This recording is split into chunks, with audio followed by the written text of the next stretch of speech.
Lekki Phase 1, I think the 9 mega power plant. At some point, that power plant tried to contract with third parties to sell power. It never did because ECO said that was his network. So, under this framework, you're going to have that power plant say, do you know what? I will go get a license from Lagos State to build a distribution franchise, and I will sell power to these people. And automatically, people in that Lekki Phase 1 estates will say, okay, I can either stay with the national grid, which is connect to ECO, or I switch over and connect. Exactly the same thing is happening in Jos. NESCO is the oldest utility company in this country. It was founded in 1923. It is still producing power from a 15 megawatt hydro source somewhere in Plateau, just supplies a certain portion of Jos. And if you go there, their network is so clean. Beside it is JADC's network, and you will see the difference. And people in Plateau that are lucky to have that, are lucky to live within the franchise area of NESCO, they all want to connect to NESCO. People pay a lot to connect to NESCO because it is quite clean.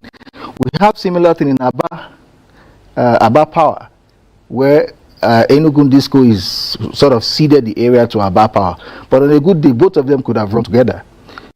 They do the same thing. So there's enough investor appetite. What has been the dislocation is the fact that an investor would generate and is unable to distribute. But I wouldn't even encourage that an investor owns the entire value chain. I would not even, that would not be the model. Can we see synergy and relationship? Yes, that would not even be the model. The critical thing that this amendment unlocks is access to electricity for the end user. So guess what? There are a number of structures that can now be developed. So for instance, let's look at this structure that we have on the screen. Okay. And it talks about the existing federal electricity market and then the state electricity market. The one thing green is what you have today. Nothing changes other than the fact that NEC may have to cede certain regulations to state electricity regulatory bodies. The ones in blue are what the states is what this alteration would mean brings out. First of all, states can now create laws that will create the legal and regulatory environment. Effectively, there will be state electricity regulatory commissions. Now, what will the state electricity regulatory commissions regulate? And we'll sort of try to highlight it there. When I mean off-grid GENCOs, I mean GENCOs that are not connected to the national grid, that operate wholly within the states. Think about it, captive generation, embedded generation. They provide power within the states. I think those should fall within the regulatory purview of states. They would regulate successor discos in terms of the intrastate operations. So Lagos is lucky, they've got 2 discos they may have to regulate. But Edo State, Benin Disco covers 4 states. So Edo State, when it makes its law, I would expect that they will try and, as much as possible, to regulate some of the activities of BEDC. I don't know about economic regulation, but things like customer service. If I don't have quality power, do I run to Abuja to complain, or I go to Edo State to complain? What's coming to my mind also right now is how the discos currently structured would operate. I try to relate it with what we're seeing now in the financial system, like a holdco kind of structure. Perfect. You know, because when I was like, okay, will the discos be operating that kind of holdco structure where you see what's happening right now with the banks, and some people are crying foul against it, even the operators, but will that begin to happen here? Yeah, so I anticipate that successor discos that cover more than one state, effectively the rest of the discos minus the Lagos discos will operate in a holdco format, assuming states now decide to also regulate their operations, right? Because they operate interstate. Interstate operations, whatever law that Edo makes for electricity regulations cannot bind BEDC when it comes to Delta State. Delta State may have to go make its own law. So you find out that a disco will automatically be regulated by 4 entities. So clearly you then need to have like a holdco structure, which obviously that will speak to NERC. That's where NERC will continue to regulate. That's where BP as a shareholder and other minority shareholders will have their stakes. And then they would open subsidiary companies at state level.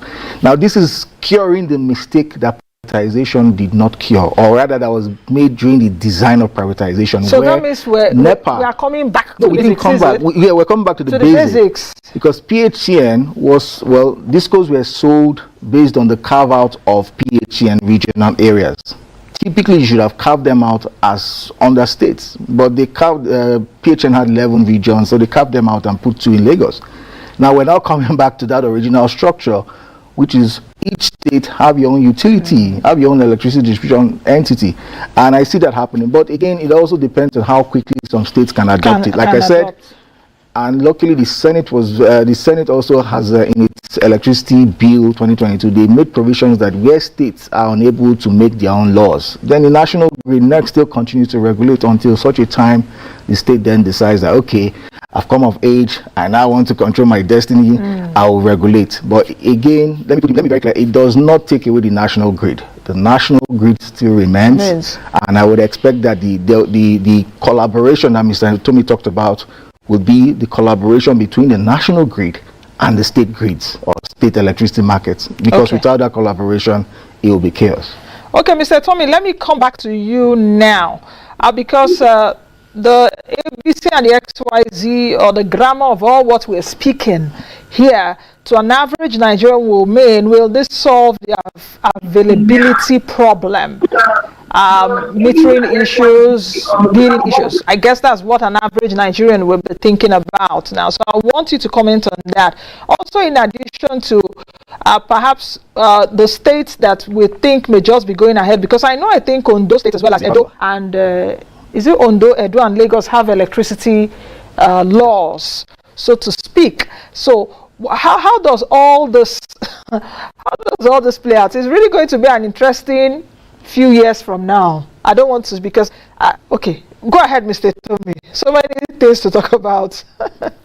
I mentioned is that whether it's state, whether it's federal, whether it's private, public, no matter how you go down, the fundamentals are the same. For thermal plants, your feedstock is gas. You must ensure that there is gas to fire gas. Otherwise, the cost to self-generate will be very expensive. Now, in Lagos, for example, some IPPs were actually licensed by NEC to work within the Lagos country. They had to source for their own gas. It was a bit more expensive, and they worked with us. Let me say, initially, the relationship was antagonistic. They had captive market in Lagos State, and then they took some other people. But when that cost became too expensive, they needed a bigger market. And we worked, like in the spirit of collaboration, we work with them. But what I think today is that they are increasingly unable to meet even their primary obligation. So they're falling back on us to assist them. That will continue to happen, and that's why I guess collaboration is so key. And the reason that is happening is because gas to power infrastructure, gas for domestic use, needs to be addressed. That gas for export, LNG, is cool. And that's why the federal government makes a lot of money and dividends from LNG. But gas for domestic use, the policy still faltering. So we can build humongous generating plants if we do not have the feedstock to give them a big trouble. And that's why I said investors will be looking very closely at how this whole thing will unfold, because it commits in several billions of dollars that are required to take advantage of it. Now, the hydro is a different ballgame. It's slightly cheaper. In fact, it's the cheapest source today of power that's going into the national grid. But to have a tariff balance, vehicles are not allowed to source all their power from hydro. So you still need to go and add a mix of hydro and thermal to get some kind of tariff that would not scare consumers away. Now, going to the future, let's not forget the role renewables will play. There's so much talk about solar. Because the government is very heavy on solar. And a lot of us in the disco business are beginning to look at expanding our power base. So there are investors, I do with audio, that there's appetite. There are investors who are looking a lot at renewables because the funding internationally for renewables. But how all those will play out will be determined by how this whole collaborative process takes place. But what is clear is that we need more power in Nigeria. It holds the key to the diversification of this economy. And as we move into an era in which we are going to be taking away subsidies, the one area we must concentrate to ensure that the economy rests upon